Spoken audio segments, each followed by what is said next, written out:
Olá, gente. Olha, eu aqui novamente com vocês. A Pro tem estado um pouquinho sumida, mas muitos sabem que é questão de saúde, mas estou aqui como prometido. Nós iremos abordar o tema da educação antirracista, que é um projeto que eu tenho trabalhado desde 2024 sobre essa temática, um diálogo entre as cores e as dores do preconceito.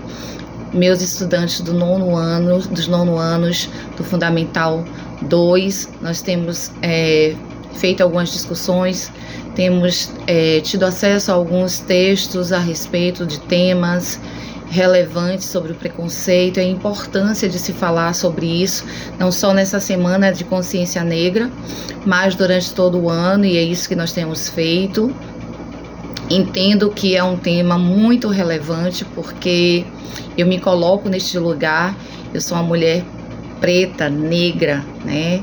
E embora existam outros estereótipos, as pessoas às vezes querem amenizar algumas situações, querendo embranquecer uns certos diálogos, e a gente precisa estar atento a todas essas coisinhas. E eu entendo que a escola é um organismo vivo e, como tal, ele tem esse poder de difundir conhecimento, de desenvolver os conhecimentos que vocês já trazem consigo, as experiências de cada um de vocês, o aprendizado que não só vocês têm, mas que o professor que se predispõe também a aprender com os estudantes. Então é um local enriquecedor, e que é importante esse debate, trazer esse viés. E a educação antirracista, ela vem realmente como um viés de combate ao preconceito, né? Preconceito racial e todas as outras formas. E aí a gente precisa entender o que é preconceito racial, o que é os tipos de preconceitos que nós temos no Brasil, e não adianta dizermos que não existe preconceito. Isso é um conto da carochinha, porque ele existe sim, ele é latente. Por algum tempo eu digo que ele permaneceu velado, mas que ultimamente essa ferramenta tão legal que é a internet, que de alguma forma tem virado terra de quase ninguém, mas a gente sabe que existe forma de se combater o racismo e o preconceito racial dentro e fora das redes sociais. Então, eu acho importante dialogar com vocês, trazer à tona alguns temas, inclusive para os estudantes que irão realizar no início de dezembro o seminário a respeito do nosso projeto. Então, aqui já vai como é que eu vou dizer, um caminho a se percorrer, né? Um trajeto, uma trajetória que eu tô dando para vocês terem um itinerário e irem adiante, porque vocês podem ir muito além do que eu venho trazer aqui, ok? Nós lembrando que a gente tem como dado o censo de 2022, de agosto de 2022 a janeiro de 2023, e nesse censo do IBGE nós tivemos assim uma grande repercussão, e que chamou a atenção das pessoas que se declararam como parda. Houve um aumento significativo, e aí vem a pergunta que muitas às vezes se faz, essa questão de pertencimento: e o que vem a ser pardo? E o que é negro? E o que é preto de verdade, Carla? Fala aí, professora, o que a senhora entende sobre isso? E aí a gente vai exatamente, antes de falar sobre essas etnias que a gente tem no Brasil, principalmente, é bom nós entendermos que a educação antirracista, ela está pautada na Lei 10.639/3, que visa, na verdade, o estudo da história, origem e contribuições culturais dos povos africanos e afro-brasileiros. Então é uma forma também de combater e de ser trabalhado nas escolas. E durante muito tempo as escolas, e aí eu vou trazer isso daqui no geral, porque eu ainda vejo isso sendo trabalhado de uma forma muito particularmente muito minimizada, enquanto alguns professores dividem as turmas, colocam os meninos para dançarem capoeira, as meninas, um samba de roda, trazer algumas iguarias, né, algumas iguarias alimentares, outros trazem as histórias, contam, mas aquilo é somente um dia, uma semana e por ali se morre. Mas o que a gente quer, na verdade, é combater o preconceito e o racismo, não só dentro da escola, mas no entorno dela e fora, né, para além dos muros da escola. E é importante que pensarmos nisso não só no lugar da pessoa negra ou preta, mas também no lugar da pessoa branca, porque o preconceito, ele é algo que pode afligir, pode matar, e a gente sabe que quantas pessoas já morreram em prol da luta contra o racismo. E ainda nos dias de hoje ele é latente, ele é algo destruidor. Então nós precisamos ampliar esse debate, nós precisamos, na verdade, repensar algumas falas, alguns pensamentos, atitudes de cunho racista que muitas vezes a gente nem se dá conta, porque é algo que é tão repassado, que é tão vivido, às vezes dentro de casa, às vezes a gente passa pano para aquilo, não vou levar em consideração porque vai achar que eu sou chata, que eu sou militante, que eu sou ativista, e não é bem por aí, né? Nós somos pessoas e como toda e qualquer pessoa, todo mundo tem direitos e deveres e o direito de escolha. E escolher, né, estar nesse debate, estar falando sobre esse tema, me veio, né, essa vontade, e eu acho importante a gente ter conhecimento de algumas palavras que precisam ser entendidas ao pé da letra e também ser difundida da forma correta. Então a gente vai ver que nesse censo o último censo brasileiro foi de 2022, agosto de 2022 a janeiro de 2023, e houve assim um aceleramento de forma gigantesca de pessoas que se declararam pardas. E a gente vai entender também que, embora o Brasil seja um maior berço de pessoas negras, né, pretas, há metade se dizendo parda, uma boa metade branca e uma pequena porcentagem desse grupo de pessoas se autodeclarando como negros. E aí a gente vai entender isso daí.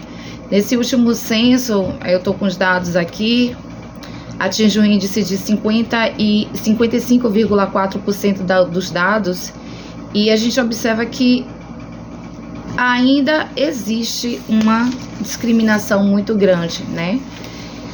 A gente vai ver que 45,3% da população se declarou parda, 43,5% branca e apenas 10,2% preta e 0,6% indígenas e 0,4% amarelo.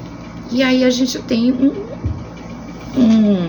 choquezinho, porque a pergunta é: o que é mesmo ser pardo? E o que é ser branco? E o que é ser preto? E onde é que tem? Como é que eu vou definir o que é pardo e o que é negro? Se vocês acessarem um vídeo que tem de Ale Garcia no YouTube, saiba agora, aí tem lá o que é negro ou é preto. Então aí vocês vão entender isso daí. Então a gente vai partir do princípio primeiro da questão desses pardos, né, dessas pessoas que se declararam como pardo. E a gente vai ver que desses que se declararam, 67% fazem parte da região norte, os outros 73% da região sul, e no nordeste 13% se declararam pretos. Então a gente tem uma predominância de pardos no norte, uma predominância de brancos no sul, 73%, e uma predominância de negros pretos no nordeste. É algo que chama muita atenção, né? Porque durante muito tempo o termo preto refere-se mesmo à questão da cor, do tom da pele. E o termo negro, ele está mais ligado à questão social e política. Identifica todas as pessoas, pardas quanto pretas. Eu acho que daí a dificuldade de muita gente também se identificar como negro. É você dar um tapa na cara do preconceito que está enraizado dentro de cada um. E aí nós vamos ter também essa questão do pardo. O que é pardo? Em 1940, o termo pardo não definia cor alguma. Era como se fosse um sujeito não identificado, não se definia essa cor. 1991 também não tinha essa declaração de pardo, também não se definia. A gente só veio ter a definição do que seria pardo em 2022, então é algo muito recente. E o que vem a ser pardo, professora Carla? O que esse termo quer dizer? Hoje em dia, né, as pessoas pardas são identificadas como as que são, na verdade, resultado de uma mistura de raças de cor, então aí cor branca, preta, indígena, e daí alguns termos que agora não se usa mais. Então o pardo está identificado nessa coluna em que abrange essas pessoas, né, que se autodeclaram não necessariamente como negro, mas é pardo porque de alguma forma tenta, muitos se enxergam nessa questão da miscigenação e outros se enxergam realmente nessa ideia de embranquecimento mesmo, para tentar tornar um pouco mais adequado à sociedade. Então o termo pardo seria o termo mais adequado. Eu trago uma experiência pessoal em relação a esse termo pardo, e aí eu vou falar de meu pai, e hoje para mim é um dia muito significativo, assim, em questão de saudade, de dor. 19 de novembro de 2025, há 10 anos atrás eu perdi meu pai, né? Foi o último dia que eu olhei nos olhos dele e peguei em sua mão pela última vez, e no dia 20 ele acabou sendo enterrado. E eu trago isso, e eu já falei algumas vezes, né? Meu pai sempre foi para mim um meu herói, mas ele era assim, da minha cor, mas ele não se declarava de forma nenhuma como preto, como negro. Quem quisesse arranjar uma briga com o Jorge Alexandrino, era você dizer que ele era preto. E aí a gente faz aquela pergunta. Eu me perguntava, poxa, por que ele tem tanta dificuldade, tanta resistência em se reconhecer como preto? Meu pai era da minha cor, eu sou retintazinha, bem retinta mesmo, retintazinha não, retinta, preta retinta, mas eu sei que existe umas tonalidades negras mais acentuadas, a melanina mais acentuada do que a minha, tá tudo bem também. E a de meu pai era exatamente igual, e ele se definia como moreno. A gente sabe que moreno não existe, na verdade é um termo que hoje em dia até é tido como preconceituoso, que na verdade quer tentar amenizar o preto ou a cor, dizer que é preta para não dizer que é preto, para não machucar, e que não é negro também para não ser racista, e não se dando conta que quando eu trago o moreno ou a morena, eu tô na verdade sendo altamente racista, né? Eu tô tentando parafrasear ou então maquiar a sua cor, a minha cor. E meu pai não aceitava de jeito algum que ele fosse tido como preto. E aí eu entendo que ele foi criado numa época em que ser preto era tudo aquilo de ruim. Então, se ele se declarasse como preto, ele estava assumindo uma identidade de que era ruim, de que preto não prestava, de que fazia serviços inadequados. Então eu entendo isso e seria muito complicado combater, né? Há um homem que viveu as pessoas que viveram nessa época, mas a gente precisa, assim, com cuidado, trazer à tona, explicar, né? Até a pessoa reconhecer ou talvez até vir a repensar essa colocação. Infelizmente eu não tive condições, né? Meu pai morreu dizendo que ele era moreno e mandava pega aqui no meu cabelo não é duro. E aí a gente combate tanto essa fala, né? O cabelo não é duro. O cabelo realmente ele não é duro. Porque o cabelo, ele não tem a estrutura da madeira e do ferro. Cabelo, ele é encaracolado, ele pode ser liso ou ele pode ser crespo. Ele não pode ser tido como bom ou ruim, porque cabelo não tem caráter. Não é uma qualidade. É a estrutura. Então precisamos ter esse cuidado. E ele falava isso: pega aqui, meu cabelo é bom. Meu cabelo não é ruim, meu cabelo é bom. E ele batia nessa tecla. Aí um certo dia eu fiz assim: pai, o senhor é preto? Aí ele: quem lhe disse? Pega aqui. Você se acha preto? Eu fiz: claro. Aí ele falava: eu briguei por você. E infelizmente eu não tô aqui com minha certidão de nascimento, mas aí você vê eu dou risada quando eu me lembro dessa situação e ao mesmo tempo triste. A gente vê a ignorância da pessoa em relação ao conhecimento. E aí ele falou que tinha brigado com a moça que foi me registrar no tabelião, no cartório de notas, né, de pessoas nascidas. E aí a pessoa lá queria colocar parda. Aí quando ele viu parda, ele... pode voltar, senhora. Pode apagar isso daqui e coloque morena. Como é que você não sabe a cor? Minha filha tem cor. Ou seja, ele já estava naquela época, então eu nasci em 1973, tenho aqui 52 anos. Então em 1970 ainda não havia pardo como uma definição de cor, uma declaração de cor. Pardo era quem não era definido. E aí ele, como pai, achando que estava ali, na verdade, reivindicando, e ele de alguma forma estava, né? Mas seria melhor que ele colocasse preta, negra, mas como ele não se identificava como preto e nem também como pardo, que ele dizia que quem era pardo não era cor definida, e de fato até aquele momento não era, ele brigou e pediu que colocasse morena, o que de fato não existe. E eu tenho essa lá em feira, com a minha mãe, tá lá essa certidão de nascimento, em que tá lá, entre parênteses, pardo, porque a mulher errou e botou morena. E eles tinham orgulho de dizer isso.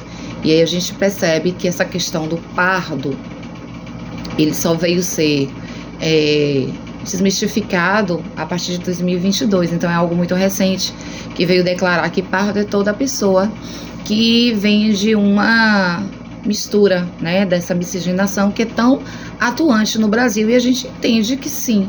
Mas eu entendo também que muitos, ao se olhar, né, a olhar para si, vai ver alguns estereótipos que são, na verdade, ou fenótipos, né, se for assim dizendo, que são, na verdade, com relação a negro. Então a gente vê o nariz mais grosso, o lábio, né, carnudo, as nádegas sempre muito mais avantajadas.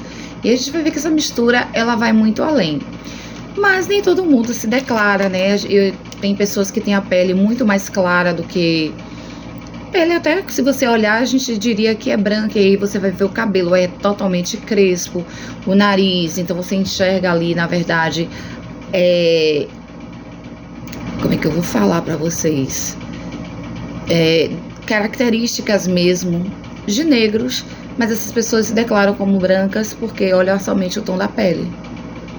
Mas se olhasse um pouquinho melhor, iria ver que a pele, na verdade, ela não define necessariamente o tom. Nos Estados Unidos, essa relação ela é muito mais clara, né?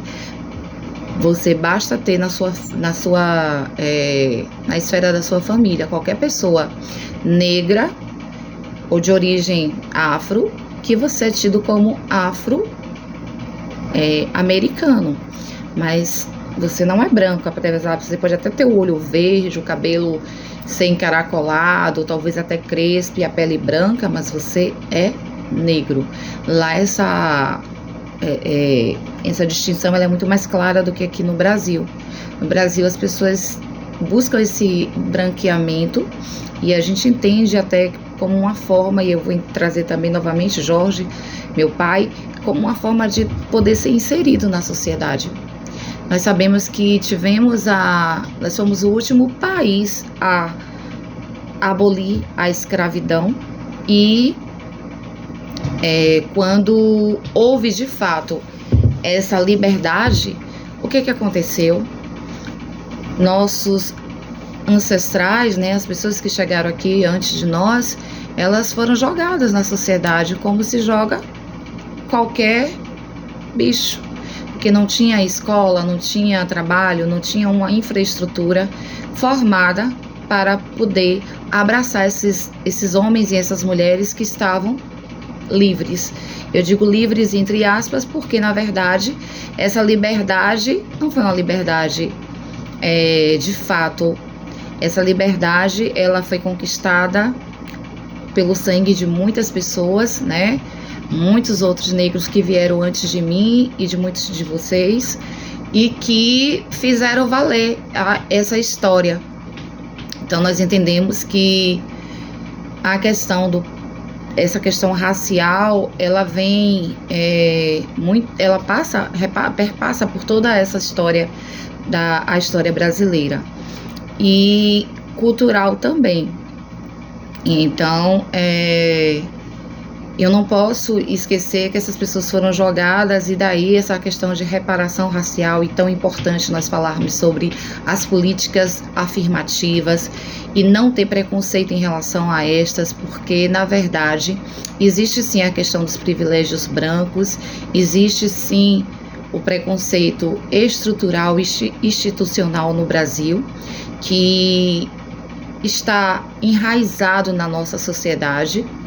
E a todo e qualquer momento a gente vê uma pessoa ou outra que às vezes são esclarecidas, mas o preconceito está tão enraizado, está tão, como é que eu vou dizer, petrificado dentro da pessoa, que aí no momento tal ela solta alguma palavra, alguma fala, que você vê uma certa, como é que eu vou dizer, a falta de conhecimento mesmo sobre esse letramento da cultura negra, da luta de classes e a importância que todos tiveram nesse contexto para chegarmos até hoje, né, no Brasil. Eu queria muito indicar para vocês o livro de Djamila Ribeiro, que fala Um Pequeno Dicionário Antirracista. Lá ela traz temas, inclusive é um dos livros que nós vamos estar utilizando no decorrer dessa unidade para fechar o nosso seminário sobre educação antirracista. Porque ela traz assim de forma muito didática e traz experiências dela a respeito do tema e torna muito mais leve a leitura e a identificação de cada um desses termos, desses temas, né, que são relevantes para que possamos estar assim combatendo. Eu costumo dizer para os meus estudantes que tudo é uma escolha, né? A gente precisa escolher o lado bom das coisas e ver o lado bom das pessoas. Durante muito tempo, na época de meu pai, né, e eu entendo que ele falava aquilo, foi uma questão realmente da sociedade que colocava o negro nesse lugar. E hoje em dia, infelizmente, a gente também começa a ver, né, que há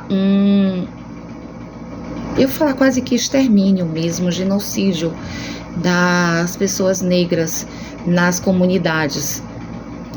E isso me causa assim uma dor muito grande, porque nem todo mundo que mora nas comunidades e nem todo mundo mesmo. A gente não pode trazer esse discurso para uma amplitude de generalizar, é bandido. Mas se você tem um biotipo de negro, forte ou não, se você usa determinados tipos de roupa, corte de cabelo, a forma do cabelo, acha que você é bandido, que você faz parte de alguma facção e tome-lhe tiro. Então a gente vê determinadas situações assim esdrúxulas no dia a dia.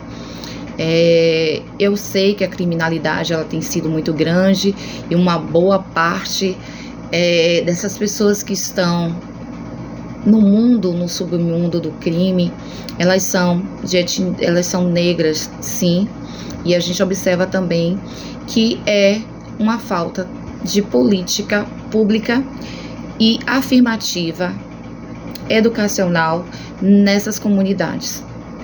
Por que eu digo isso? Porque se nós tivéssemos, se para cada arma ou fuzil que fosse apreendido numa comunidade, na mão de um jovem, de seja lá a idade que seja, que tenha, tivesse colocado ali uma biblioteca, um centro cultural de arte, de cultura, que projetasse esses meninos e essas meninas para além daquele contexto de violência, que a gente sabe que existe, eles teriam uma nova perspectiva de vida. E eu ainda acredito na educação como instrumento mesmo de revolução, de fazer com que o indivíduo ele crie forças para poder se rebelar contra o sistema, mas se rebelar de forma correta, Você ter instrução, você estudar, você procurar realmente sua dignidade, seu trabalho, seu emprego, seja lá na área que for, artística, literária, se você tem aptidão para ciências exatas. Professor, a gente tem visto que tem sido cada vez mais isso me dói muito, uma profissão deixada de lado, As pessoas veem o desrespeito que muitos ainda têm, mas também no dia a dia a gente também vê o amor e o carinho de muitos outros. A sociedade em si, como um todo, é que não tem o professor como deveria ter, porque para eu ter um médico eu preciso de professores, para se ter um advogado nós necessitamos de professores, para se ter um presidente de uma grande empresa, ele precisa passar pelo mínimo que seja pela educação. E às vezes você não tem um diploma, mas você conseguiu, através dos estudos que você teve no decorrer da sua vida estudantil, o conhecimento, ele foi além, E a gente sabe que na escola a gente trabalha, mas quem tem o poder de expandir esse conhecimento são os estudantes, somos nós, que vamos procurar, que vamos investigar e que vamos descobrir outras formas, de se fazer determinados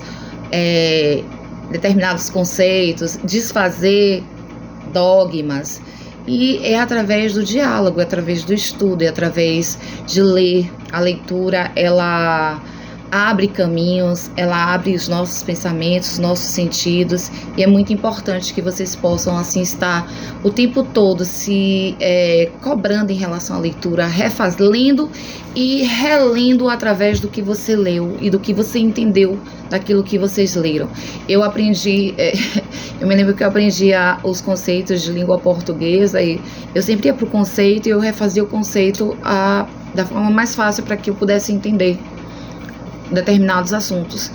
E assim até hoje eu faço quando eu leio qualquer livro, Eu leio e aí eu venho para mim como se estivesse falando para mim, falo em alto tom e aí eu escrevo, que assim eu aprendo.